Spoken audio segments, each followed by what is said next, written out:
Olá, irmãos, graça e paz a todos. Esse vídeo aqui é um vídeo diretamente para o irmão Eli. Shalom, seja bem-vindo ao canal Mais de Sião. Meu nome é Eli Simberg e hoje nós refletiremos sobre a base da teologia das duas casas de Israel, ou Efraimitas, como também é chamada.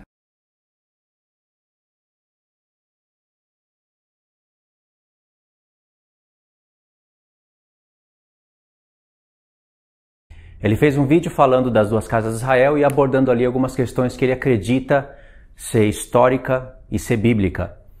E eu queria aqui nos próximos 5 ou 7 minutos deixar uma ou duas perguntas para o canal, para o irmão Eli, mas eu queria que o Eli mesmo respondesse.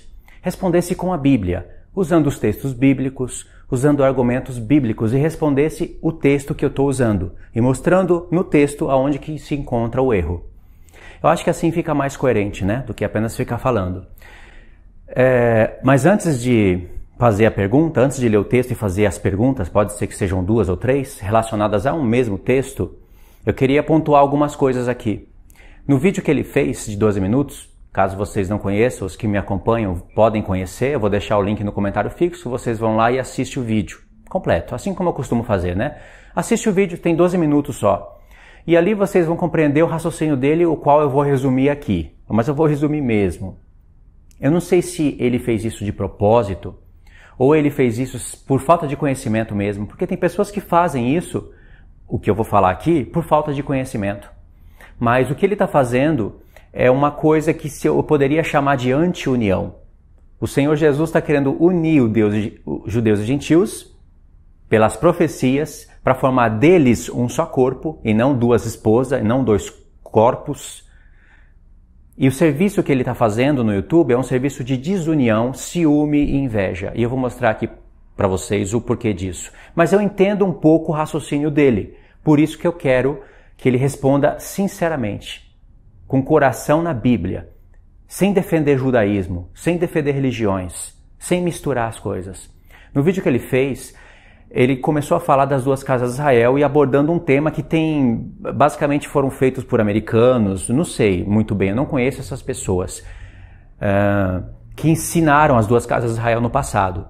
Nos últimos dias eu tenho visto aí, gente, o crescimento de uma nova versão da teologia da substituição, mascarada de Efraimita, ou as duas casas de Israel, desenvolvida e ensinada por quem? Por Batia Wooten e Marshall Koinochowski.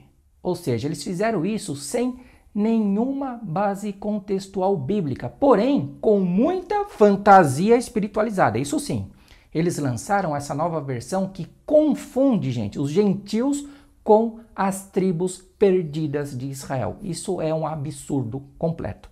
Partindo diretamente para a lógica bíblica e histórica, considere que as 12 tribos de Israel, gente, são físicas e existentes. Nunca foram espiritual.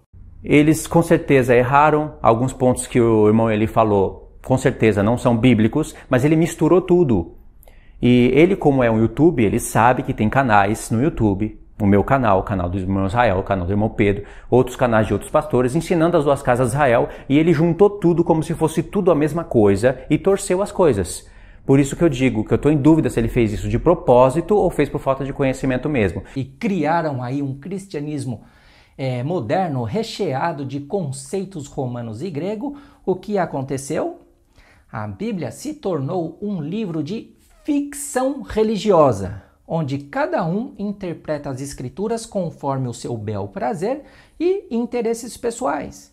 Um legítimo judeu jamais faria o que ele está fazendo. Então vocês podem acompanhar aí nos próximos minutos a pergunta que eu vou fazer. Mas o que ele fez no vídeo foi o seguinte, ele começou a contar a história de que homens escreveram uma doutrina das duas casas de Israel, aonde os gentios eles acabam entrando nas 10 tribos e fazendo uma transformação sanguínea e passando agora a substituir o povo de Israel. Isso é uma loucura por si só. Mas, por isso que eu digo, ele deveria pesquisar mais, deve ter pesquisado, e se ele viu os meus vídeos e mesmo assim quis falar o que falou, sem mostrar que existem pessoas que ensinam diferente, ele fez por infidelidade. E o Senhor Jesus detesta isso, porque Ele quer a união de judeus e gentios, e não a desunião, e não o ciúme e a contenda. Os adeptos deste movimento aí argumentam que os membros, olha que ridículo, gente, os membros convertidos da igreja cristã são, de fato, os atuais descendentes sanguíneos dos ancestrais israelitas que foram exilados após a invasão assíria em Israel, gente. Que absurdo! Gente, pelo amor de Deus, em nenhum lugar das escrituras é dito que os gentios crentes em Yeshua sofrem uma transformação sanguínea para pertencerem às tribos de Israel, às tribos perdidas. Isso é heresia. É o mesmo que a teologia da substituição faz, só que num novo formato. E no próprio vídeo dele, ele teve vários pontos que ele errou, mas errou bruscamente, ao ponto de falar que o judaísmo foi criado para unir as 12 tribos. Isso sim é um absurdo. E eu posso mostrar isso biblicamente para vocês, que é um absurdo. Ser judeu atualmente não significa ser unicamente descendente da tribo de Judá. Mas, por causa dos exílios, criou-se então o quê? O judaísmo como religião que uniu os filhos de Israel com o propósito de manter as tribos de Israel unidas na mesma fé no Deus de Abraão, Isaque e Jacó, guardando a Torá, os profetas, os salmos e os escritos. Isso é história, isso é lógica. Então, olhando para Israel atualmente, você não vê apenas a tribo de Judá e Simeão unidas, mas as 12 tribos de Israel misturadas e representadas pelo judaísmo. Aí ele começou a contar a história do catolicismo romano, depois passou ali para a igreja evangélica, e aí de repente chegou nessa doutrina das duas casas e disse que hoje tem uma confusão no YouTube. Ou seja, ele associou tudo que está sendo dito hoje, até aqui no meu canal, com outros canais, como se fosse um resultado desses homens que ensinaram as duas casas de Israel de maneira errada, como se fosse um resultado da reforma, resultado da Igreja Católica Romana. Ou seja, ele misturou tudo num pacote só, bagunçou toda a coisa e o negócio fica difícil para descomplicar. Agora é difícil, né? Mas nada melhor do que ir diretamente nos textos bíblicos, não é? Ele pode provar pela Bíblia onde que está o erro. Fica muito mais coerente da parte dele. Então essa pergunta é para o irmão Eli, diretamente. Se ele for um judeu legítimo e não um judeu do Paraguai, ele vai responder a pergunta pela Bíblia, porque existe judeus do Paraguai. Assim como tem gentios que ensinam a doutrina das duas casas de Israel de maneira torcida, ao ponto de falar que a igreja substituiu Israel e que tem uma transformação sanguínea e sei lá, presepada tudo que eles podem querer ter escrito no passado. Assim também tem judeus que ensinam a doutrina da casa de Israel de maneira errada. Eu aprendi a doutrina das duas casas de Israel com um judeu legítimo, que lê hebraico, que fala hebraico e que é judeu de verdade. Não é uma pessoa que, sei lá, era um pernambucano que virou judeu. Quis virar judeu porque é uma religião chamada judaísmo. Não tem nada a ver, ele é judeu de verdade. Só que ele disse que eu fazia parte das raízes hebraicas, que eu era parte da casa de Israel efraimita, que eu tinha que retornar às minhas raízes, e ele disse que eu poderia até me circuncidar, na carne mesmo, para fazer parte do povo de Israel. Claro que isso foi uma confusão na minha mente, mas fazia muito sentido os textos que ele usava num todo. Só que essa parte do judaísmo não descia. Ou seja, o Senhor me deu a paciência de examinar toda essa parte durante um ano, para que eu entendesse o que é bíblico e o que não é, para poder filtrar, para poder reter aquilo que é escritura e jogar fora o que não presta, porque isso é uma realidade na nossa vida, não é? Então, esse judeu, que se diz judeu, né? Ele fez a mesma coisa. Ou seja, ele misturou tudo, bagunçou as coisas, como se todo mundo pregasse essa questão aí de transfusão de sangue. Agora eu acreditei em Yeshua e o meu sangue agora se torna um sangue israelita e agora eu faço parte de Israel substituindo o Israel. Irmãos, é uma confusão muito grande, mas vamos para os textos. Ele disse que não tem base bíblica para isso, né? Eu vou deixar aqui um texto, eu quero deixar um só para não ficar muito grande o vídeo. Efésios capítulo 2. Quando for explicar, quando for responder, usa Efésios, eu vou mostrar a referência de Efésios, vai no profeta e mostra onde que se encontram os erros. Porque o apóstolo Paulo era mestre, não era? Então eu acredito que ele deve pegar os textos do Antigo Testamento, quando usa nas suas cartas, e conhecer os contextos. Então vamos lá. Efésios capítulo 2, a partir do verso 5, diz o seguinte: E estando nós mortos em nossos delitos, nos deu vida juntamente com Cristo, pela graça sois salvos. E juntamente com Ele nos ressuscitou e nos fez assentar nos lugares celestiais em Cristo. Esses 2 versos são os versos principais aqui de um contexto. Ele falou que Deus nos deu vida juntamente com Cristo e nos ressuscitou juntamente com Ele. A gente sabe que o Senhor Jesus ressuscitou o 3º dia. E aqui ele não está escrevendo só para gentios e nem só para judeus. Eu sei que é para a igreja de Éfeso, né, formada por gentios, mas os judeus também vão ler e eles fazem parte de um contexto aqui, fazem parte de tudo isso que está escrito. Está sendo direcionado para os gentios, sim, mas fala com os judeus também. E aí a gente sabe que Jesus ressuscitou o 3º dia, mas aqui ele não citou profeta, ele não citou o nome do profeta, diferentemente de quando ele citou isso em Romanos 9, não citou o nome, só citou o texto. E esse texto aqui, ele é contexto de um profeta. Se originou em um profeta, não se originou aqui. Logo após ele ter dito isso, olha o que ele acrescenta a partir do verso 11. Portanto, lembrai-vos de que outrora, vós gentios na carne, chamados em circuncisão por aqueles que se titulam circuncisos na carne, por mãos humanas. Curioso que a circuncisão segundo a lei era por mãos humanas. Mas o apóstolo Paulo está falando aqui de uma circuncisão espiritual, que se encontra em Romanos capítulo 2, pode ver, e Romanos 16, verso 8. Ele fala que o Senhor Jesus foi feito ministro da circuncisão para cumprir as promessas feitas aos pais, Abraão, Isaac e Jacó. E o Senhor Jesus não circuncida ninguém com mãos humanas. Por isso existe uma circuncisão espiritual da nova aliança. A antiga aliança é sombra, não é realidade. Por isso, circuncisão na carne, sacrifícios de animais, com sangue de animais e um templo terrestre. Na nova aliança é convertido para o espiritual. Quem não conhece isso realmente não acredita no Novo Testamento. E aqui ele fala, verso 11, portanto, lembrai-vos de que outrora, vós gentios na carne, chamados em circuncisão por aqueles que se titulam circuncisos na carne, por mãos humanas, naquele tempo estáveis sem Cristo, separados da comunidade de Israel, e aqui é cidadania, e estranhos às alianças da promessa. A gente sabe que tem várias alianças, mas podemos resumir em 2. Não tendo esperança e sem Deus no mundo. Verso 13. Mas agora, em Cristo Jesus, vós que antes estáveis longe, fostes aproximados pelo sangue de Cristo, porque Ele é a nossa paz, o qual de ambos, judeus e gentios, fez um, e tendo derribado a parede da separação que estava no meio, a inimizade, aboliu na carne a lei dos mandamentos, na forma de ordenanças, para que dos 2 criasse em si mesmo um novo homem. Esse um novo homem se casa com uma só esposa, fazendo a paz, e reconciliasse ambos em um só corpo com Deus, não em 2 corpos, um só corpo com Deus. Por intermédio da cruz, destruindo por ela a inimizade. Verso 18. Assim já não sois estrangeiros e peregrinos, mas cidadãos dos santos e sois da família de Deus. Você viu o que o apóstolo Paulo fez aqui? Alguns versos antes ele diz que Deus nos deu vida juntamente com Cristo. Os judeus estão aí também. Para ter vida, para ressuscitar juntamente com Cristo, tem que ter morrido juntamente com Ele. E para ter morrido juntamente com Ele, tem que estar em união com Ele. Quem morre com Ele, ressuscita com Ele. Quem ressuscita com Ele, faz parte do corpo dele. Um só povo. Deus não vai se casar com 2 esposas. Alguns versos depois, ele fala que Deus veio e reconciliou ambos os povos, ambos em um só corpo. De onde ele está tirando essas ideias? Oséias capítulo 6. Diz assim, presta atenção.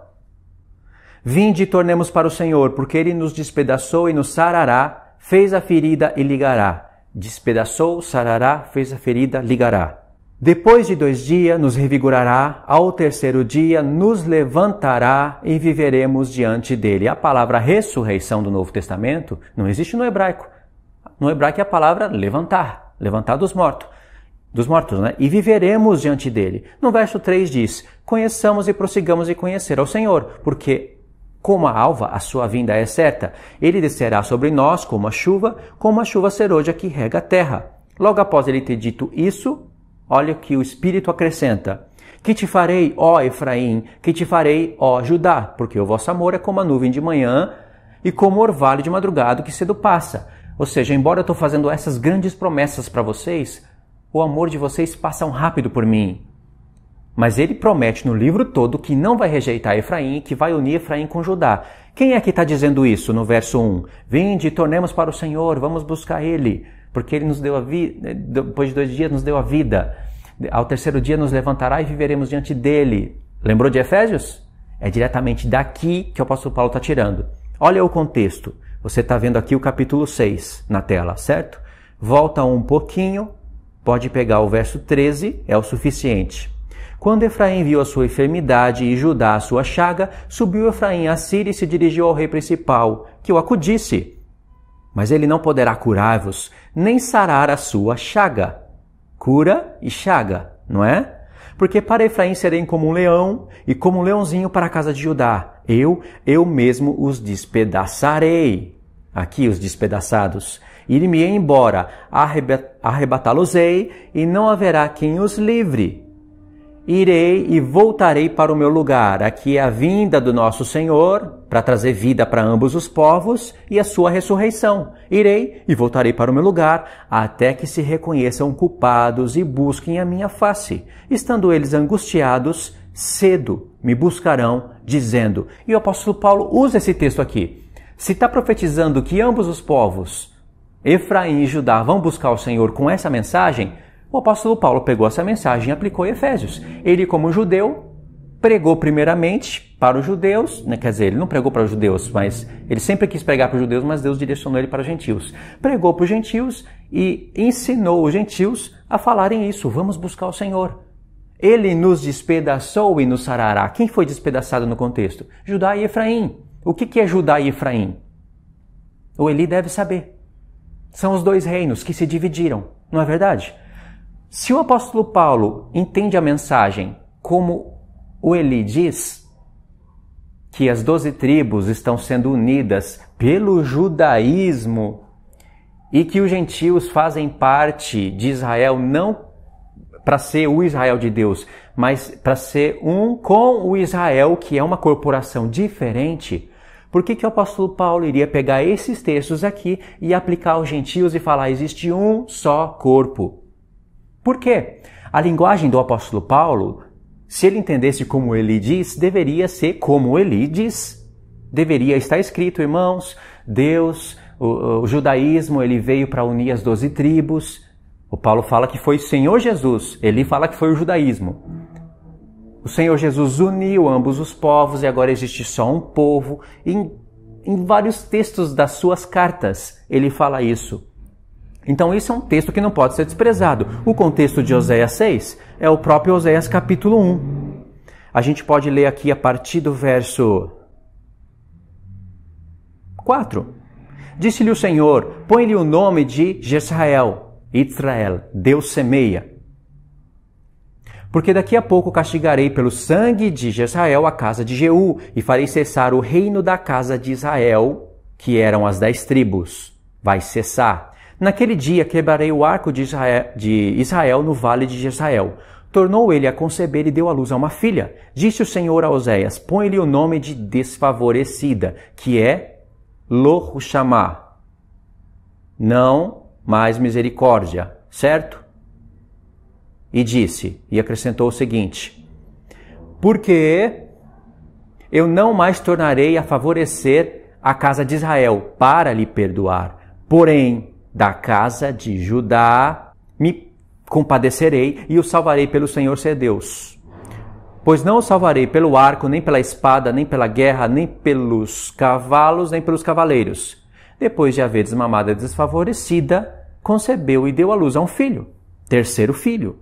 E disse, o Senhor a Oséias, põe-lhe o nome de não meu povo, Lo-Ami. Certo?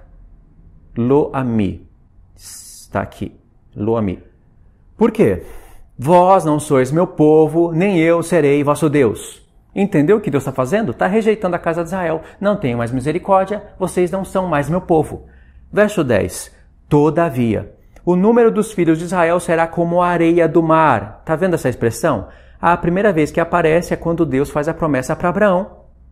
Isso é ter Torá na cabeça. que não se pode medir e nem contar, e está sendo feita para os filhos de Israel. Acontecerá que no lugar onde se lhes dizia, vós não sois meu povo, se lhes dirá, vós sois filhos do Deus vivo. E os filhos de Judá e os filhos de Israel se congregarão e constituirão sobre si uma só cabeça, e subirão da terra, porque grande é o dia de Israel. A linguagem aqui de subir da terra é subir como primícias para Deus. Lembra dos 144 mil lá em Apocalipse que são primícias para Deus? São esses.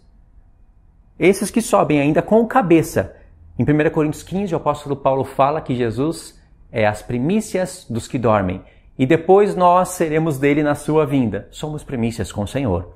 Um só povo, não existe duas corporações e muito menos um judaísmo criado para unir as 12 tribos. Porque isso sim é defender um judaísmo que promove ciúme, contenda, discussão e não tem base na Escritura. A minha pergunta é o seguinte: esse Judá e os filhos de Israel aqui são duas casas. Foi aplicado para o povo de Deus essa promessa, que era o Israel lá, não é? O apóstolo Paulo pegou isso daqui, esse capítulo 1 contextualiza Oséias 6 e aplicou em Efésios 2. Por que o apóstolo Paulo faria isso, se os gentios fazem parte de uma outra corporação? Por que ele escreveria isso? Será que, por exemplo, o irmão Eli é mais mestre do que o próprio apóstolo Paulo? Vocês podem perceber que esses textos de Oséias capítulo 1 e lá no finalzinho, Oséias capítulo 2, vão aparecer em Romanos capítulo 9, onde o apóstolo Paulo aplica para os gentios e dizem que eles fazem parte de Israel. O mesmo corpo. Paulo chama os gentios de Israel de Deus. Isso é bíblico. Então eu queria deixar essa questão e queria pedir para o irmão Eli responder com a Bíblia. Usa Efésios 2, sabe que é referência para Oséias 6, vai em Oséias 6 e mostra. Ou que não tem nada a ver, ou que a explicação seria outra. Mas explica com a Bíblia, ok? Eu espero a resposta do canal Mais de Sião, através do irmão Eli, usando os textos bíblicos, ok? Fiquem todos na paz do Senhor Jesus. Até os próximos estudos.